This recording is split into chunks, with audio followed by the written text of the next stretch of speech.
Assalamualaikum sebelumnya. Waalaikumsalam Mbak. Di sini saya perwakilan dari kelompok 1 Universitas Asia dengan menjalankan proyek keluarga dan perempuan untuk memenuhi tugas mata kuliah Muhammadiyah dan Asia. Sebelumnya perkenalkan, nama saya Hasna dan rekan saya Niwayan. Sebelum bisa diperkenalkan diri terlebih dahulu. Oke, nama saya Siti Munawaroh, umur saya 39 tahun.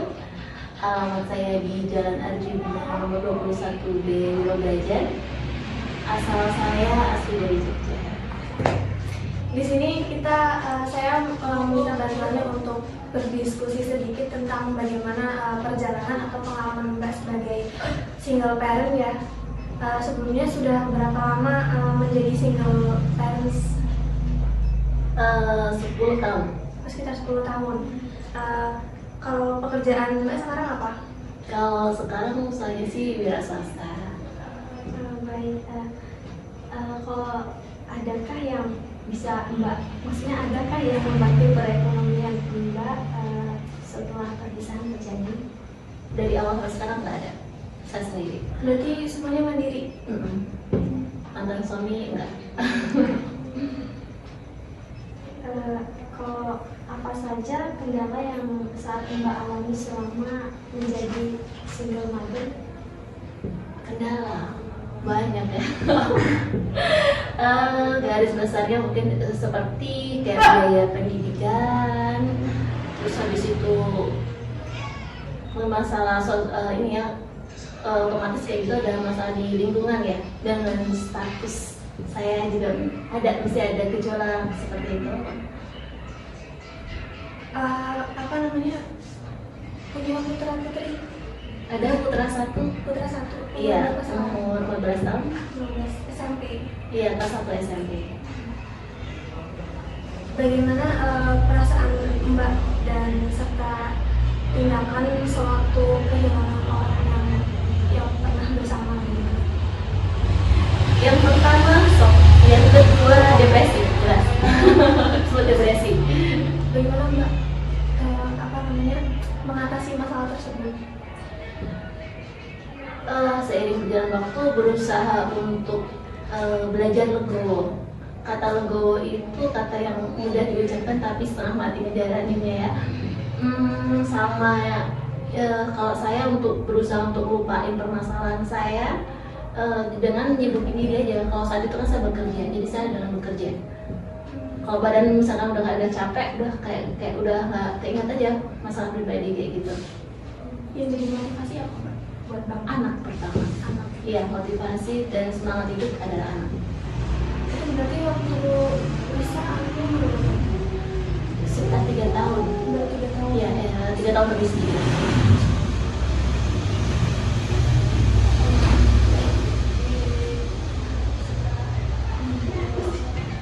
Bagaimana apakah Mbak mengalami kelelahan emosi sebagai seorang single mother?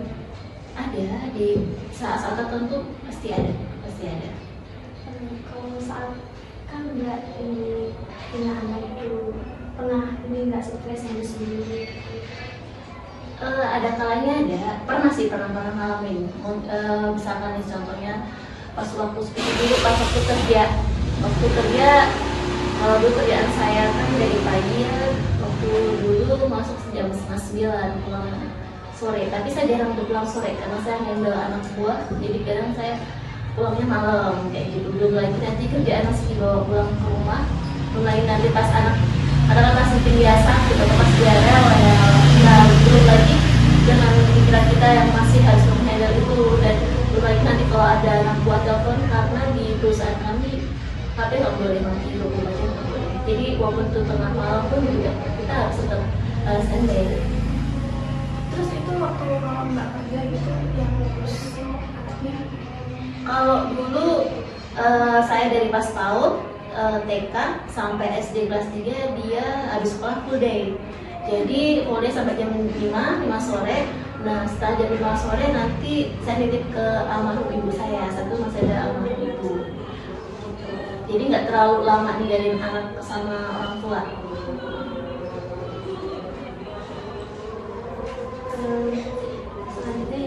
bagaimanakah hubungan antara Mbak sebagai saudara dengan anak Mbak itu? Hubungannya ya kadang kita sebagai orang tuanya dia, kadang sebagai ibu, kadang sebagai ayahnya dia, kadang juga sebagai temannya dia. Ya fleksibel aja. Terus itu gimana kayak mungkin apa ya, cara itu Mbak mendidik anak Mbak sebagai kayak sendiri gitu? Cara mendidik anak kalau Mbak ada kalanya kita di saatnya kita tegas harus tegas, dan memang dari kecil kalau bagi saya ingin utama itu adalah saya harus mempelajari agamanya dia dulu, ya sholat seperti itu. Soalnya kalau dari kecil nggak dididik seperti itu nanti agak susah pas besarnya. Terus harus pakai, kalau saya dulu pakai model reward and punishment dari pas kecil sampai sekarang. Jadi kalau misalkan dia punya tugas apa, atau mungkin kita ngasih tugas apa dia bisa menuhin, kita kasih reward. Tapi begitu pula dia menganggap apa, kita kasih punishment. Punishmentnya tapi ya sesuai dengan ukurannya dia, bukan terus. Tapi jangan sampai kita tuh main tangan. Iya. Oke, marah-marah tapi sekedar saya itu di mulut, tapi saya jangan sampai badan dia tersakiti mungkin gitu. Kalau cara mengatur antara waktu pekerjaan dengan waktu ngurus anak itu gimana? Itu pas aku masih kerja atau sekarang? Mungkin waktu dulu masih sibuk-sibuknya gitu. Kalau sekarang kan nggak begitu mungkin. Iya. Kalau dulu pas Mbak masih aktif kerja, pagi ya seperti biasa sih ya, dari pas subuh udah dibangunin, prepare gitu, terus nanti Mbak anterin sekolah, habis itu Mbak kerja, pas sore atau pas malam kayak gitu adain waktu untuk kita tuh saling cerita. Kalau jadi kebiasaan dari dulu tuh kita ada komunikasi gitu, jadi sampai sekarang dia udah terbiasa, dia kan cerita, dia terbuka sama kita kayak gitu kan, apa aja yang seharian yang dia lalui, teman-temannya seperti apa, dia dari panggilan apa. Jadi dia sekarang komunikatif. Jadi berarti ketika anak Mbak itu terbuka ya. Terus kalau pas dulu ya kadang sambil depan laptop, nanti kita sambil ngobrol kan, ngajarin dia ya kalau pas baru nggak ada kerjaan ya memang full buat dia, tapi kalau pas memang masih harus di handle ya udah dibagi gitu. Tapi kalau pas misalkan waktu itu juga pernah saya ajak lembur juga ke kantor, karena biar saya merasa waktu kan banyak terbuang juga kan buat dia. Jadi semisal saya lihat suasananya oke, ini bisa bawa anak, udah saya bawa ke kantor, atau mungkin pas kita diskusi bareng-bareng di luar di tempat misalnya kayak di kafe atau apa, yaudah kita bawa dia gitu. Jadi biar dia juga tetap nggak kehilangan sosok ibunya. Iya. Mbak kan katanya kan ekonominya nggak dibantu ya. Terus pernah ada nggak masalah ekonomi? Pernah ada. Terus gimana cara menyikapinya? Kalau Mbak dulu, Mbak selain kerja, Mbak juga punya sampingan, jadi kerjaan lain. Misalkan kalau pas dulu Mbak jual Tupperware, tapi itu pas mulai berhenti itu Tupperware itu pandemi kemarin. Karena kan orang kan lebih ke ini kesehatan ya, jadi pas pandemi itu omsetnya jadi itu juga, udah harus ganti gitu.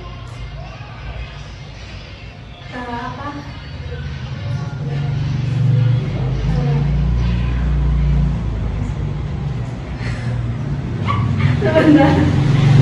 Kayak apa membangun kan ini kan sekarang Mbak bangun kos ya. Itu ada sangkut pautnya nggak kayak buat membantu perekonomian atau gimana gitu, atau motivasi Mbak untuk membangun kos ini? Jelas ada. Jadi kalau bagi Mbak itu dari dulu gini, kita kasih pos-posnya. Jadi misalkan nih kita kerja terus usaha sampingan sama kos-kosan itu nanti udah dibeda-bedain. misalkan ya saya kasih contoh, misalkan yang kerja, oh iya itu sebagian adalah buat harian sama buat pendidikan anak, sebagian lagi untuk sales kayak gitu. Terus yang ini nanti yang penjualan kita kumpulin, atau kalau nggak mungkin kita buat renovasi ke atas seperti itu. Nah nanti yang satunya lagi, oh ya yang ini buat invest kayak gitu, karena kedepannya kita kan Mbak juga nggak selalu yang bisa kerja ya, usia kemampuan kita udah berkurang kan badan kayak kita. Jadi besok jangan sampai kita tuh pas waktu di tua kita masih kerja kayak gitu. Jadi kita harus juga memikirkan kapan kita saatnya untuk pensiun dini kayak gitu kan. Jadi kita udah bisa nikmatin hasilnya. Karena salah satunya misalkan nih dengan kayak kos-kosan itu kan passive income, ya kan? Nah kayak gitu. Nah Mbak juga kan ada yang hasil invest yang dulu tuh kan Mbak juga jadiin ada nih coupling kayak gitu.